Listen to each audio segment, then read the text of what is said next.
우리 두 절 말씀 우리 모두 다 한 마음으로 합독하겠습니다. 야베스는 그의 형제보다 귀중한 자라. 그의 어머니가 이름하여 이르되 야베스라 하였으니 이는 내가 수고로이 낳았다 함이었더라. 야베스가 이스라엘 하나님께 아뢰어 이르되 주께서 내게 복을 주시려거든 나의 지역을 넓히시고 주의 손으로 나를 도우사 나로 환난을 벗어나 내게 근심이 없게 하옵소서 하였더니 하나님이 그가 구하는 것을 허락하셨더라. 아멘. 하나님께서 우리에게 야베스의 기도를 여러 주 생각하도록 인도하셔서 오늘 9번째 시간을 갖습니다. 하나님께서 왜 야베스의 기도를 이렇게 생각하게 하실까요? 야베스의 축복을요, 우리 교회와 우리 성도님들과 가정에 주시기를 원하시는 줄로 믿습니다. 야베스의 기도는 잘못하면 현세적인 복, 물질적인 복, 이 땅에서의 복을 구하는 것처럼 이 기도 내용을 읽어보면 그렇게 내가 느껴지고 그렇게 하나님 말씀을 볼 수 있습니다.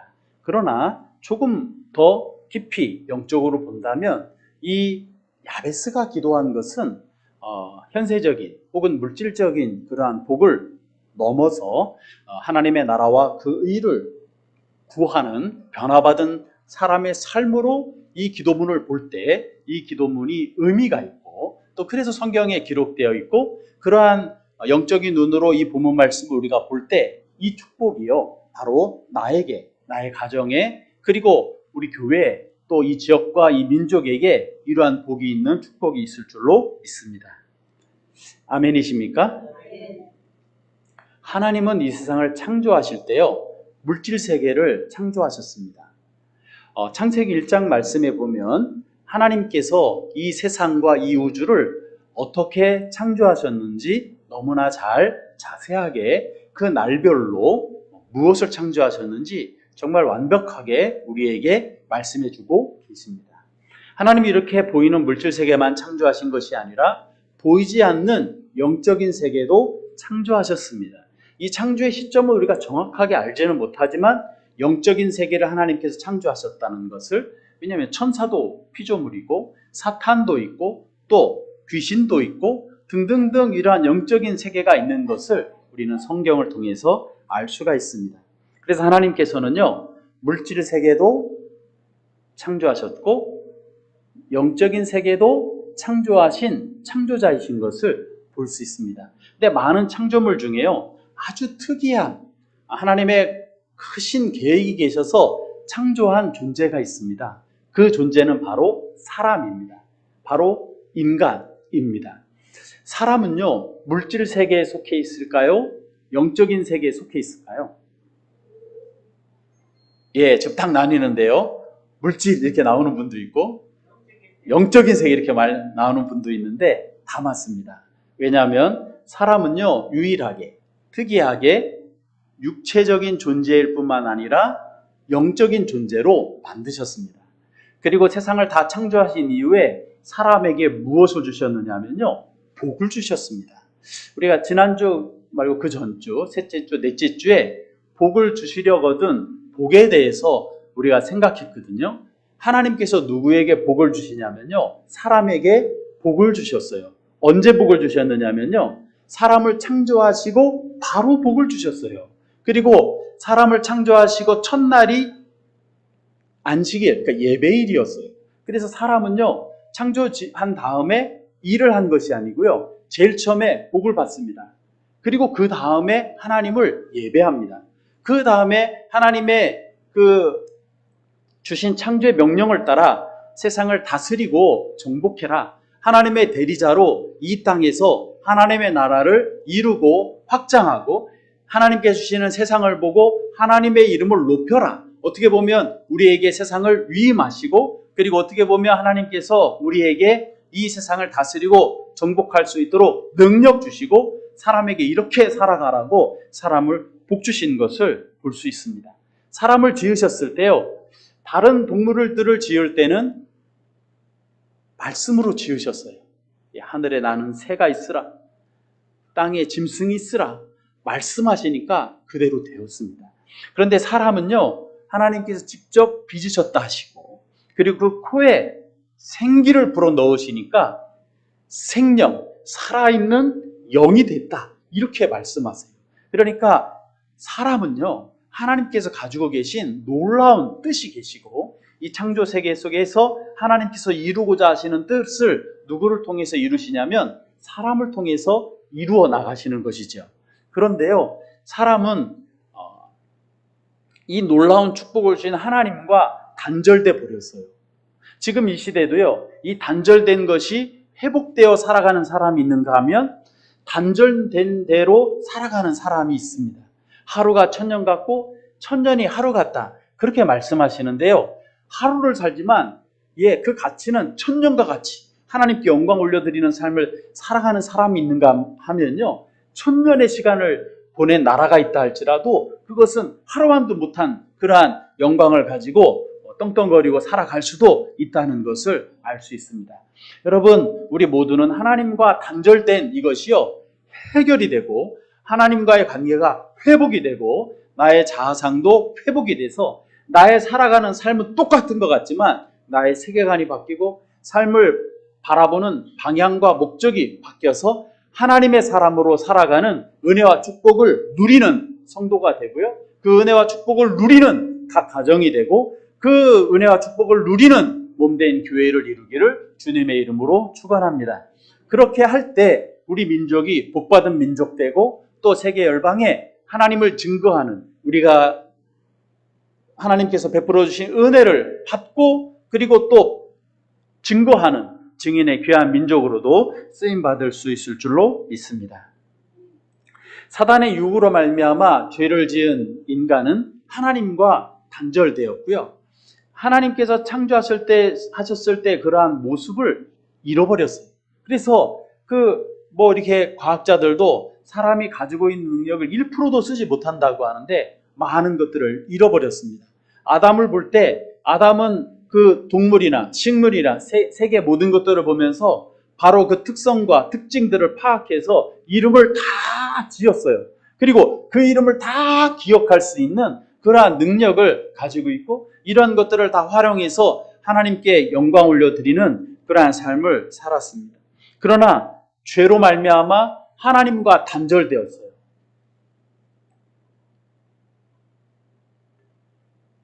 영적인 존재인데요, 영이 죽게 되었어요. 하나님을 모르게 되었습니다. 그래서 본질상 진노의 자녀가 됐고 사단의 종로로 타는 저주받은 인생이 될 수밖에 없었습니다. 그리고 하나님의 뜻을 따라 가정을 이루고 또 건강한 자아성을 가지고 하나님의 영광을 위해서 살아가야지 되는데, 바람에 나는 티끌처럼 방황하며 허무하며 공허하며 뭔가 있는 것 같지만 그러나 공허한 삶을 살아갈 수밖에 없는 그러한 존재가 되었습니다. 여러분, 그러나 우리의 삶이 우리를 구원하여 하기 위해 이 땅에 오신 예수 그리스도를 믿기만 하면, 예수님을 믿게 되면 우리의 삶은 변화받습니다. 우리의 삶은 하나님과의 관계가 회복된 사람이 되는 것입니다. 하나님을 예배하는 자로 죽었던 영이 살아서 하나님께 영광 올려드리는 사람으로 살아가게 되는 것입니다. 예수님께서는 우리를 버려두지 않고 이 땅에 오실 것을 예언하셨습니다.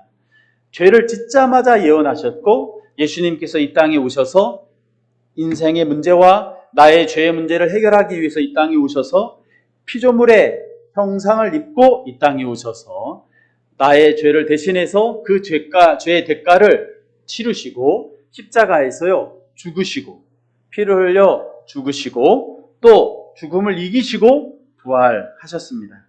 그래서 예수님을 믿으면 영접하는 자 곧 그 이름을 믿는 자들에게는 하나님의 자녀가 되는 권세를 주셨으니 단순히 피조물에서 넘어서 하나님의 아들 되는 영광과 축복을 허락하여 주셨습니다. 우리는 어떻게 이것을 알 수 있습니까? 하나님의 말씀을 보고 기도하다 보면 하나님께서요, 나를 만나주십니다. 죽었던 영혼이 살아나게 하십니다. 그러면 내 마음도, 내 생각도, 내 존재도, 그 삶의 의미도 모든 것을 바꾸어서 하나님을 예배하는 예배자로 살아가는 축복과 영광이 있는 것이죠. 요즘에 역대상, 역대하 말씀 보는데 그 새벽 시간에요, 성전을 짓습니다. 성전을 짓는 이 일은 과거에 아주 화려하고 멋있는 성전을 지은 과거의 한 사건이 아니라 이 자체가 예배인 거죠. 예배에 대한 영광을 깊이 있게 알게 하시는 그러한 말씀입니다. 예, 그렇습니다. 성경을 통해서요, 우리는 영이 살아나고 참된 예배자가 돼서요, 삶의 의미를 어디에 두어야 될지 방향과 목적이 새로워집니다.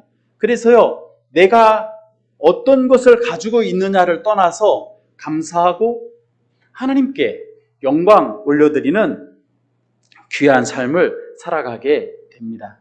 하나님을 모르면 더 많은 것, 더 높은 것, 그리고 더 넓은 것, 이러한 것들을 구해 사는데요, 하나님을 믿게 되면 이러한 부분이 변하여서 어떻게 되죠?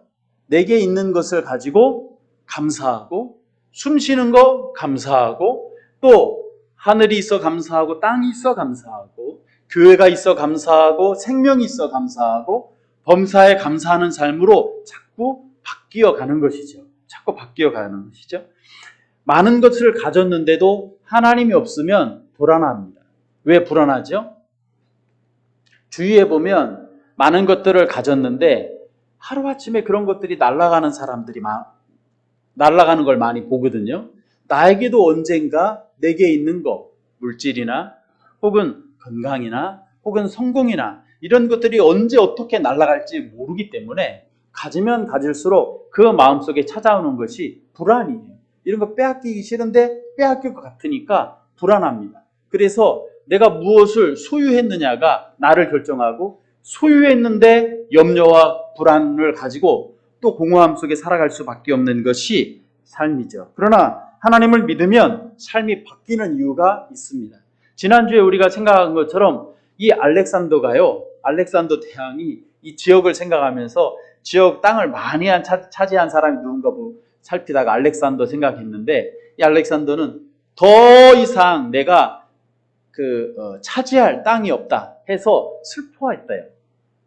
그 페르시아도 멸망시키고, 아프리카도, 유럽도, 그리고 저기 인도까지 쳐들어왔는데 더 이상 차지할 땅이 없어서 그 말을 듣고 슬퍼했대요. 성취감 됐다 이것이 아니라요, 슬퍼했대요. 그러나 하나님을 믿으면 달라지죠.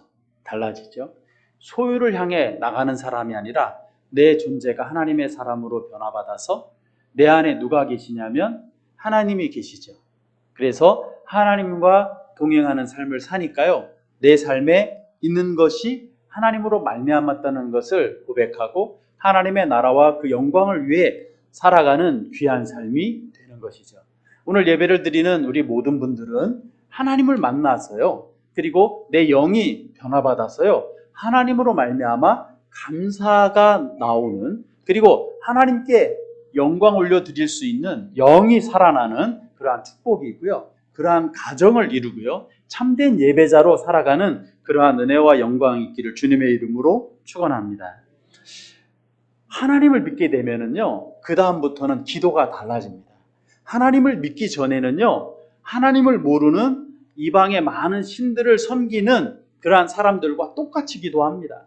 이 땅에 있는 거, 내가 잘 되고, 그리고 건강하고, 이러한 것들이 기도의 제목이 됩니다. 그런데요, 하나님을 믿게 되면 기도의 내용이 바뀌게 됩니다. 그걸 내가 느끼게 되는 거예요. 그러면서 기뻐하게 되는 거죠. 기도의 내용이 어떻게 바뀌죠? 기도의 내용이요, 바뀌는 것을 경험하면서 내가 기쁘고 나와 함께 하시는 하나님을 찬양하는 것이요, 하나님의 사람입니다. 그래서 기도하죠.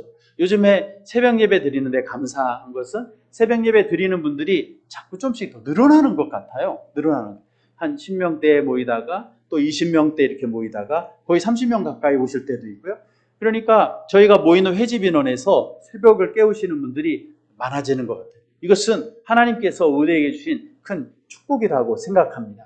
그런데요, 새벽에 나와서 기도할 때마다 참으로 하나님 앞에 기도할 때요, 내 마음이 기쁘고 감사하고 영광스럽습니다. 왜냐하면 구하고 구해도 응답 없는 그러한 기도를 드리는 것이 아니라요, 내가 기도의 내용이 바뀌어서 하나님의 나라와 그 일을 위하여 구하는 그러한 기도를 하고요, 그렇게 기도할 때 주신 하나님의 확신을 가지고 하루를 힘있게 시작하고 하나님의 임재와 하나님의 능력과 보호하심을 확신하며 하루하루를 살 수 있으니까 복된 것이죠. 꼭 교회를 나오지 않더라도 가정에서 첫 시간을, 첫 자리에 하나님께 예배하며 기도하며 하나님의 나라와 영광을 위해 살아갈 것을 기도하며 나아갈 때요, 주시는 하나님의 영광과 기쁨이 있지요. 여러분, 우리도요, 기도할 때요, 기도의 내용이 바뀜으로 주어지는 하나님의 그 영광과 기쁨을 날마다 맛보며 기도의 사람으로 살아가는 우리 모두 되기를 주님의 이름으로 축원합니다. 예배는요, 또 예배 자리에 나와서 앉아있는 것이 예배가 아니라 내 마음과 뜻과 정성과 생명을 다 바쳐 하나님을 찬양하는 것이죠. 아까도 찬양하는데 얼마나 은혜스러운지 찬양 한 구절 한 구절을 하나님 앞에서 찬양하고 내가 하나님 앞에서 우리 공동체가 함께 이렇게 찬양하니까요, 그냥 하나님께서 우리의 찬양을 받으신다는 생각을 하니까 너무나 영광스러운 것이죠. 우리가 함께 예배를 드려도 참 예배를 드리는 그 예배를 하나님께서 받아주시거든요. 이 예배의 영광이 가득한 우리 예한열방 공동체 되기를 주님의 이름으로 축원합니다. 기도의 내용이 바뀌고 주 안에서 기도하는 그러한 영적인 사람으로 살아가는 영광과 기쁨을 맛보는 우리 모든 분들 되시기를 주님의 이름으로 축원합니다. 하나님의 나라와 그 일을 위하여 기도할 때 하나님께서는요, 구하지 않은 것까지도 다 주시는 분이, 그 능력이 있으신 분이 누구시냐면 하나님이십니다. 솔로몬은 왕이 되었어요. 구할 게 참 많았습니다. 하나님, 나에게요, 이 세상을 다스릴 수 있는 권능을 주세요. 우리 나라가요, 저기 페르시아만큼 바벨론처럼 강한 나라가 됐어. 군사력을 주세요. 많은 것들을, 나의 대적들을 없애주세요. 많은 것들을 기도할 수 있었습니다.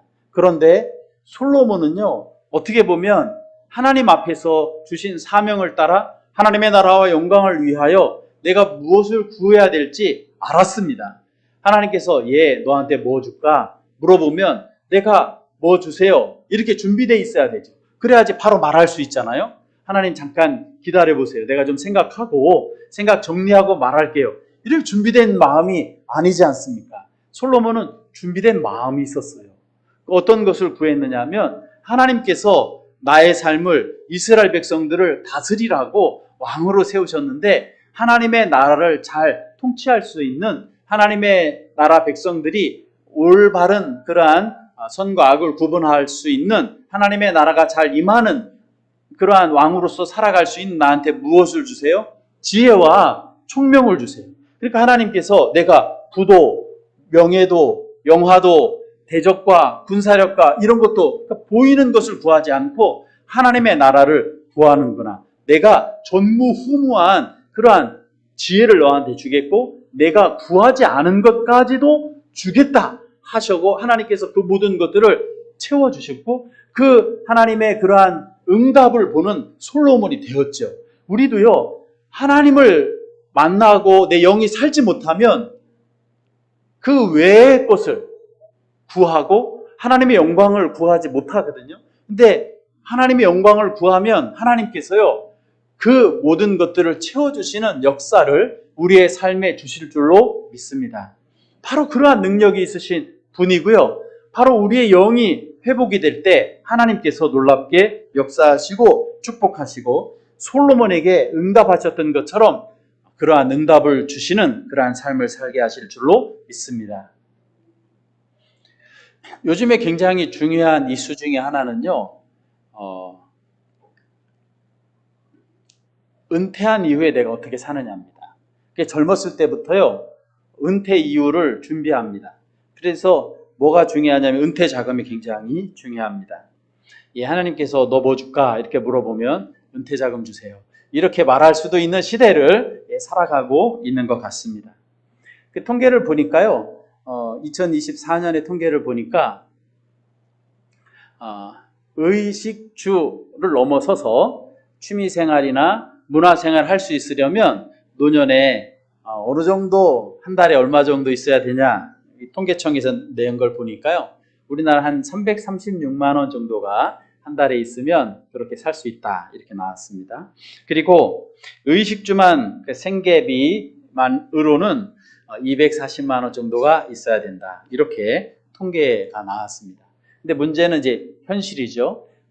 직장 생활을 쭉 하다가 퇴직한 분이 그 통계를 내보니까 보통 원까지 통계청이 냈던데 1억 7,312원 이렇게 해서 만원 이렇게 대부분 그런 통계를 가지고 있대요.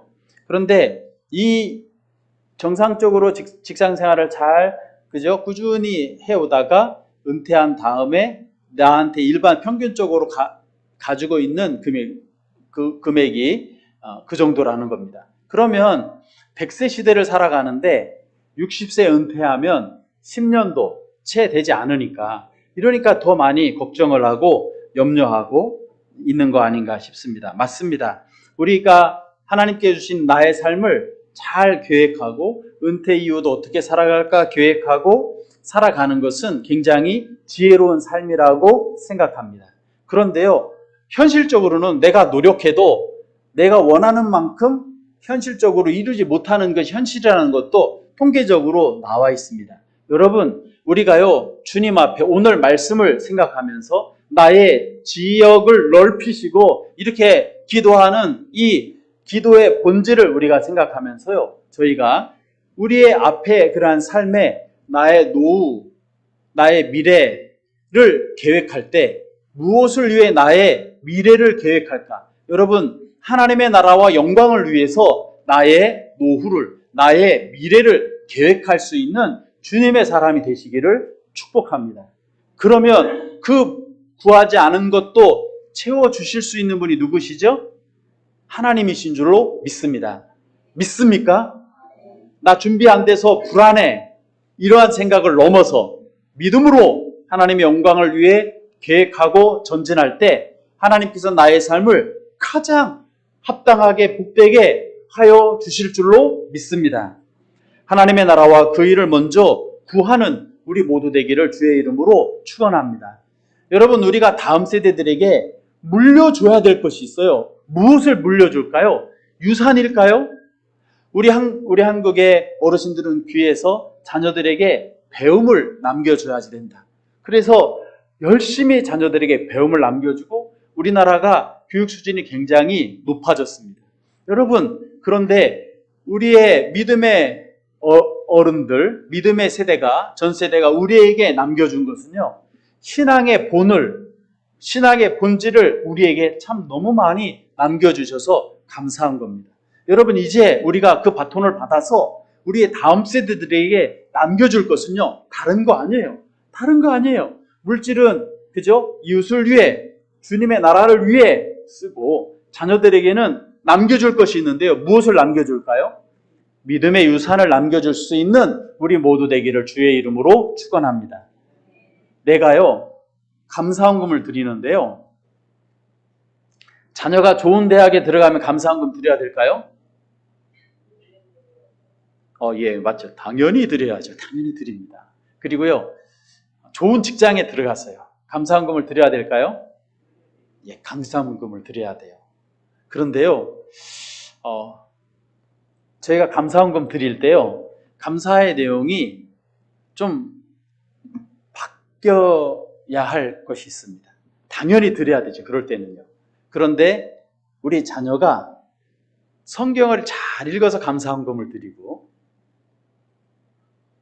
예배를 잘 참석해서 감사헌금 드리고, 예수님을 바라보고 기도해서 감사헌금 드리고, 그냥 형식이 아니고 진짜 그래서 하나님 앞에 감사헌금을 드리고 또 그것으로 인해서 감사하고, 그래서요, 내가 자녀들에게요, 하나님께 영광 올려드리는 삶을 위해 살아가는 것을 인해서 너무 기뻐하는 거예요.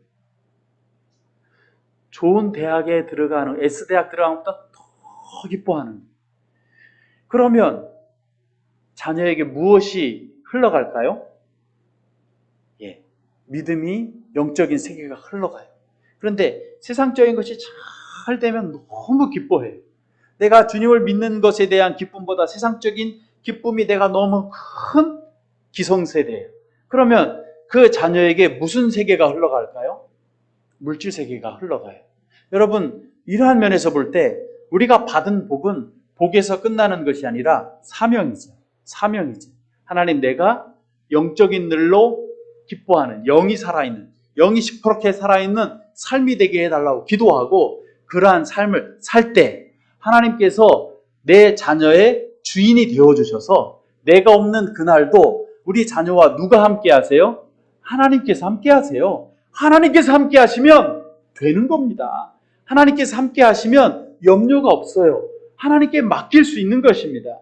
내가 세상 것을 다 추구하다가 하나님께 자녀를 맡기면 면목이 없어요. 정말 내가 영적인 삶을 풍성히 살고 하나님의 나라와 영광을 위해서 구하며 살고 그것을 인해 감사하며 살다가 그 믿음을 우리가 자녀들한테 줄 때 우리는 면목이 있는 것이고, 하나님께서 정말 그러한 믿음의 가문을 일으킬 수 있도록 축복해 주시는 거죠. 자녀들은 압니다. 이중적이다, 아니면 정말 하나다. 우리 부모님은 하나님 믿는데 믿음대로 산다, 압니다. 우리 부모님은 믿지만 세상이 더 크다, 압니다. 여러분, 우리가 깨어서 하나님을 믿는 사람으로 살아가고 믿음을 전수할 수 있는 사람 되기 위하여 날마다 달려갈 수 있는 주님의 사람 되기를 주님의 이름으로 축원합니다. 오늘 야베스가 기도하는데 뭐라고 기도하냐면 나의 지역을 넓혀주시고 이렇게 기도합니다. 여러분, 이 기도를 보면서 1차적으로는 나의 지역을 넓혀달라고 하니까 여기에 지역이라는 이 단어가 땅에 대한 그러한 의미도 있으니까 이 야베스가 땅 부자가 되게 해달라고, 많은 건물주가 되게 해달라고 기도했구나, 이렇게 이 말씀을 생각하기 쉽습니다. 그러나요, 그렇지 않습니다. 왜 그렇지 않죠? 야베스가 누구에게 기도하냐면 이스라엘의 하나님께 기도합니다. 여러분, 우리가 이스라엘의 하나님에 대해서 생각을 할 때 이스라엘의 하나님은 아버지 되시는 분, 창조주 되시는 분, 그리고 약속하시는 분, 그 약속을 성취하시는 분인 것을 생각했습니다. 여러분, 하나님께서는 어떻게 하시죠? 살아계신 분이세요. 그 하나님을 만났어요. 그 하나님께 기도해요. 그러면 야베스는요, 단순히 물질적인 기도를 하는 것이 아니라 먼저 그 나라와 그 일을 구하라. 그리하면 이 모든 것을 너희에게 더하시리라. 솔로몬이 그 나라와 그 일을 구할 때 구하지 않은 것까지도 주신 하나님, 그 하나님을 이 야베스는 알았어요. 그래서 지역을 넓혀달라는 것은 하나님께서 나의 삶을 태어날 때부터 고통이었고, 야베스라는 이름이 고통이었고, 살아가면서 너는 고통을 불러오는 사람이야 라는 소리를 들으며 어린 시절 자라갈 수밖에 없었지만 하나님을 만나서 그의 삶은 바뀌었어요. 고통으로 무너지는 삶이 아니라 고통을 극복하고 하나님께 가슴을 넓게 펴고 기도할 수 있는, 영적으로 기도할 수 있는 그러한 사람으로 변화된 것이죠. 그래서 야베스가 나의 지역을 넓히시고는 우리가 볼 때 하나님의 나라와 그 영광을 위하여 하나님의 나라를 확장시키는 사람이 되게 해달라고 기도한 것이 분명하죠. 여러분, 저와 여러분도요, 이 야베스가 기도한 것처럼 우리 기도가 바뀌어서 야베스처럼 하나님의 나라와 영광을 위해 살아가는 사람, 하나님의 나라를 확장하는 사람이 되게 해달라고 기도하며 나갈 수 있는 주님의 사람 되시기를 주님의 이름으로 축원합니다. 사도행전 9장 4절 말씀 우리 함께 읽겠습니다. 땅에 엎드러져 들음에 소리가 있어 이르시되 사울아 사울아 내가 어찌하여 나를 박해하느냐 하시거늘. 아멘. 여러분, 사도 바울이요, 예수님을 만나기 전의 이름은요 사울이었습니다. 이 사도 바울은요, 예수님을 만나기 전에는 하나님의 영광을 위해 살아간다는 열심이 특심인 사람이었습니다. 그런데요, 하나님의 영광을 위해 살아간다, 최선을 다해 살아갔지만 이 사울은요, 사실은 예수님을 만나고 나니까 하나님의 나라와 의를 위해 살아가는 것이 아니라 나의 삶이 착각하고 오해해서 하나님을 대적하는 삶을 살아가고 있다는 것을 깨닫게 됩니다. 그래서 사도 바울은요, 사울은 자신의 인생이 하나님 앞에서, 예수님 앞에서 무너집니다. 그리고요, 눈이 멉니다. 눈이 멀어요. 앞을 보지 못하게 됩니다. 그리고 하나님께서 준비하신 아나니아, 다메섹을 가다가 대낮에 태양보다 밝은 빛이 그에게 비추어지므로 그가 땅에 엎드러지고, 그리고 오늘 읽은 내가 어찌하여 나를 핍박하느냐 음성을 들으면서 그가 충격을 받고 예수님을 믿는 사람을 잡아 죽이고 옥에 가두다가 이것이 잘못돼 하나님을 대적한다는 것을 깨달은 사울은요, 자기 삶이 무너집니다. 앞을 보지 못하게 됩니다. 그런데 이 다메섹에, 시리아거든요. 그 열심이 얼마나 특심했던지 예루살렘에서 그 먼 시리아에 예수 믿는 사람이 많다는 것을 알고 복문을 받아서 그를 잡아 죽이려고 가는 열심을 가지고 있었던 사람이 누구냐면 사울이었습니다. 근데 자기가 무너졌어요. 앞을 보지 못하게 되었습니다. 그때 하나님께서 그 다메섹에 누구를 준비해 두셨냐면 아나니아라는 하나님의 사람을 준비해 두셨습니다. 아나니아에게 뭐라고 말씀하시냐면 사울에게 안수하라 이렇게 말씀하시고 그는 나의 택한 그릇이라고 하시는 겁니다. 아나니아는 도저히 사울을 위해서 기도할 수 있는 마음은 눈꼽만치도 없었어요. 왜? 지금 나를 죽이려고, 그리고 나를 잡으려고, 그래서 옥에 가두려고 오고 있는 사울에 대해서 알고 두려워하고 있었거든요. 그런데 그를 위해서 기도하라고 하니까 말도 안 되죠. 그런데요, 신앙생활은 참 감정대로 하는 것이 아니라 나의 뜻대로 하는 것이 아니라 하나님 중심, 하나님 말씀대로 하는 것이 바로 신앙생활이잖아요. 신앙생활할 때 내 감정대로 신앙생활하면 하나님을 잘 믿을 수 있습니까? 안 됩니다. 하나님 감정대로, 나의 감정이 아니라 하나님의 뜻을 구해야 되죠. 이 아나니아는 하나님의 사람이었습니다. 사울에게 안수하니까 비늘이 벗겨졌어요. 이 사울이 아나니아에게 갈 때까지는 그동안은 나는 잘 산다, 앞 본다, 잘 보고 간다 생각했는데요. 앞을 보지 못하니까 다른 사람에게 끌려서 갔어요. 그리고 깊이 자기 자신을 성찰하는 시간이 되었을 겁니다. 나는 잘 보고 잘 산다고 생각했는데 나는 다른 사람이 이끌어 주지 않으면 갈 수 없는 사람이 되었는데 실제 나의 모습이 이러한 모습이구나. 안수를 받고 비늘이 벗겨지고 앞을 보게 됐어요. 앞을 보면서 바울의 시각은 바뀌었습니다. 이전에는 내 감정, 내 시각이었는데요. 이제는 내 눈이 하나님이 보는 시각, 하나님이 보는 눈으로 바뀌었어요. 그리고 사도 바울의 삶은 이제 변화되어서요. 누구를 위해 살아가냐면 대부분의 사람들이 믿지 못했거든요. 우회했거든요. 혹시 우리를 감시하기 위해서 연극하는 거 아니야 생각했는데 사도 바울은 진짜 바뀌었어요. 그래서 하나님의 나라와 영광을 위해서 하나님의 주시는 뜻을 따라서요. 저 유럽을, 아시아를 다니면서 하나님의 복음을, 하나님의 영광을 위해서 살아가는 그러한 삶으로 바뀌었습니다. 사도행전 9장 17절에 19절 말씀 우리 같이 한번 읽겠습니다. 아나니아가 떠나 그 집에 들어가서 그에게 안수하여 이르되 형제 사울아 주 곧 내가 오는 길에서 나타나셨던 예수께서 나를 보내어 너로 다시 보게 하시고 성령으로 충만하게 하신다 하니 즉시 사울의 눈에서 비늘 같은 것이 벗어져 다시 보게 된지라. 일어나 세례를 받고 음식을 먹음에 강건하여 지니라. 아멘. 여러분 여기에 보면은요 음식을 먹고 강건해졌어요. 이 성경에 문자적으로 음식을 먹고 강건해진 것은 건강해졌네 라고 생각하는데요. 이 표현은 굉장히 복합적입니다. 영이 같이 사람이 변화돼서 강건해졌다는 그러한 말이죠. 그리고요 아나니아가 떠났습니다. 여러분 이 말이요 굉장히 중요한 말입니다. 떠나서 누구에게 갔냐면요 사울에게 갔습니다. 이 떠나는요 철저히 자기 자신이나 하나님께 순종하는 의미가 떠나입니다. 이 떠나서 가서 더 놀라운 말은요, 형제 사울아입니다. 여러분, 사울이 형제라는 말이 어울립니까? 아니에요.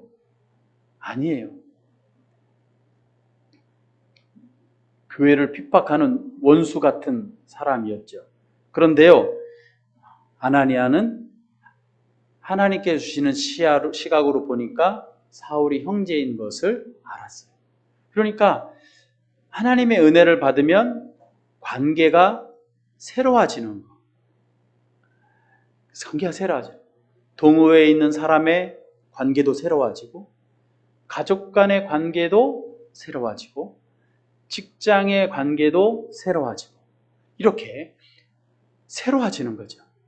이 형제, 사울아, 이 단어 하나에 엄청난 변화의 역사가 있는 것이죠.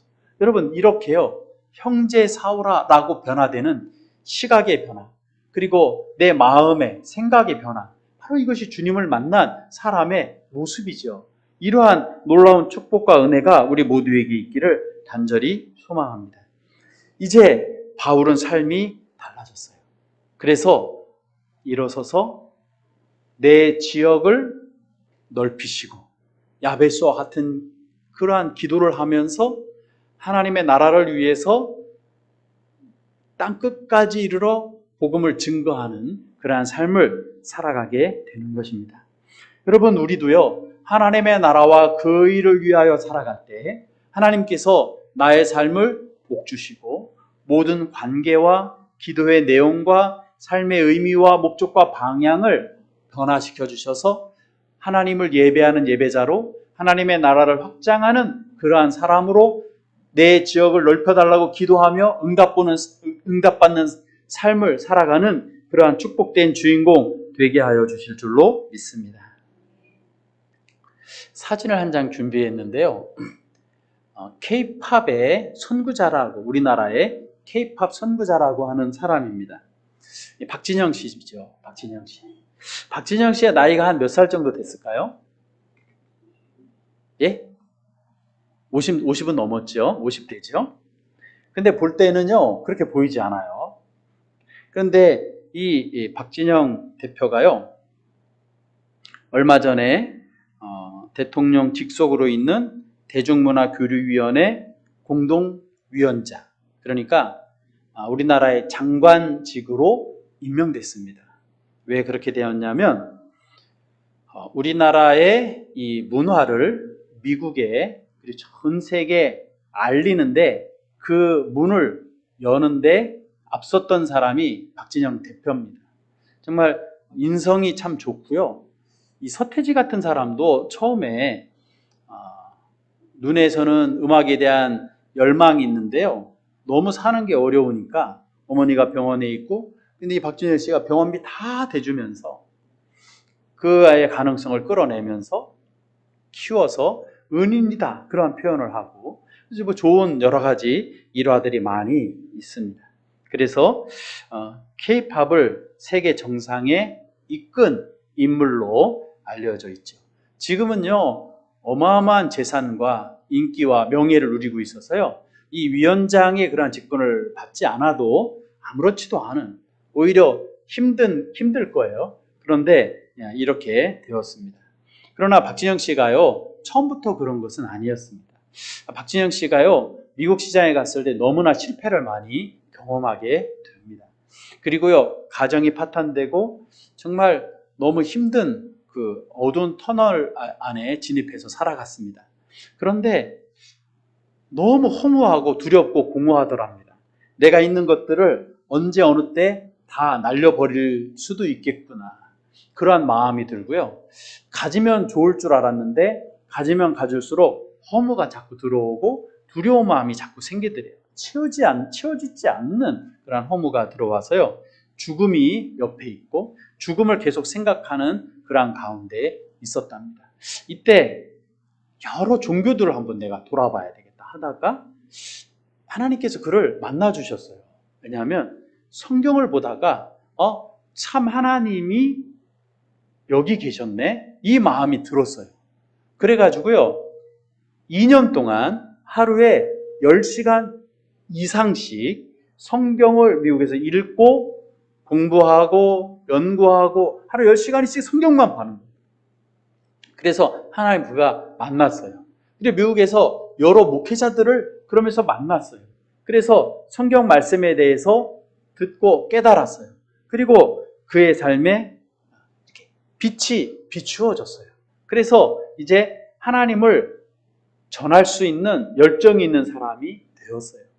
얼마 전에 보면 혹시 구원파와 연결된 건 아니야? 이러한 이야기들이 좀 있었어요. 그런데 몇몇 목회자들이 만나 대화하고 얼마 전에 책을 발간해 냈거든요. 그러니까 책들을 보면 이단하고 연관되어 있는 것은 아니고 혼자 많은 것들을 알고 깨달아서 있어서 이렇게 균형 잡힌 부분에 약간 부족한 부분이 있지만 그가 하나님을 만난 형제가 되었다는 것을 알게 된 거예요.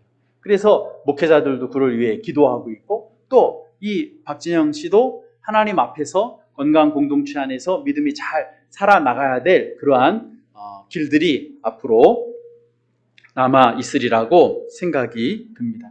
지금은 이제 변화받아서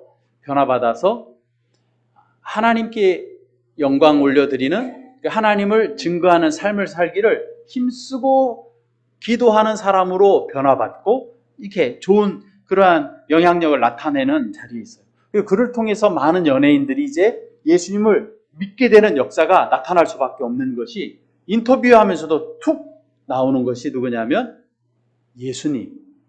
인터뷰하면서 툭 하나님 이렇게 나오는 거예요. 그러니까 박신영 씨가 그만큼 변화받은 거죠.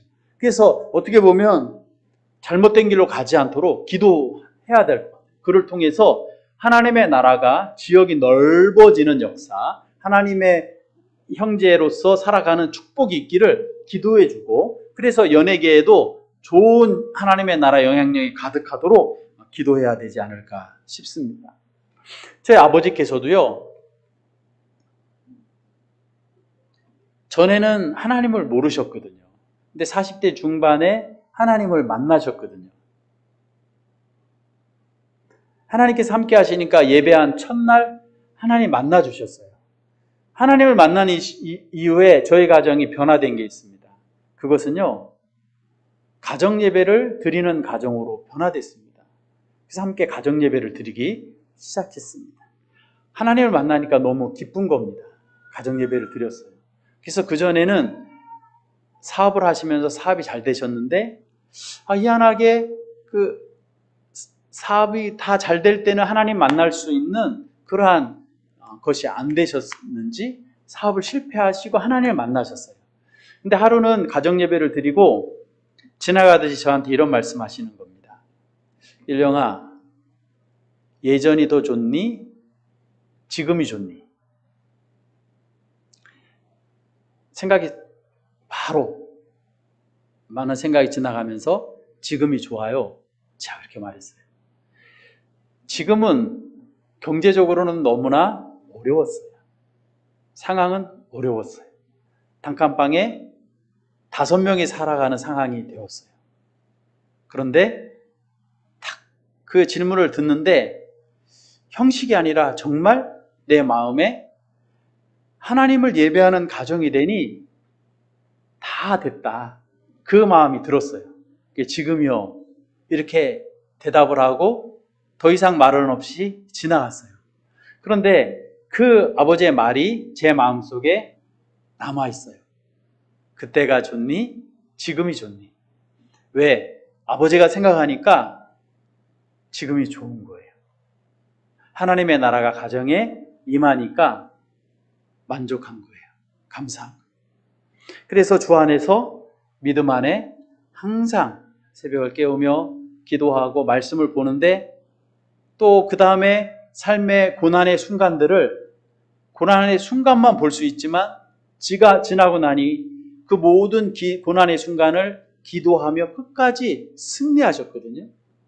그래서 마지막 그러한 눈길까지 하나님 나라 바라보면서 주님 앞에 서는 모습을 보면서 얼마나 감사했는지 모릅니다. 변화받으니까요, 명절에 곧 추석인데 명절에 가면 예전에는 앞에서 이렇게 축을 읽으시던 분이 예수 믿으라고 자꾸 전도를 하니까 어른들이 야, 너 그러면 오지 마. 그냥 면박을 주는 거예요. 그런데 그 면박을 주시던 분이 글쎄 시간이 지나니까 세례를 받았어요. 왜? 그 아들이 목회자가 됐어요. 고모부가 제일 많이 그러셨는데 고모부 세례 받고 그 고종사촌이 이제 목회자가 되니까 본인도 회심하고 예수님을 믿어서 믿어지지 않는 역사가 나타났죠. 하루도 빠짐없이 기도하셨는데요. 정말 기도의 응답이라는 생각이 들었어요. 지역을 넓히시고 정말 하나님의 나라의 역사가 넓혀지기를 간절히 그 삶 속에서 살아가니까요. 그러한 역사들의 응답을 보는, 그래서 너무 기쁜 그러한 축복이 있었던 것을 봅니다.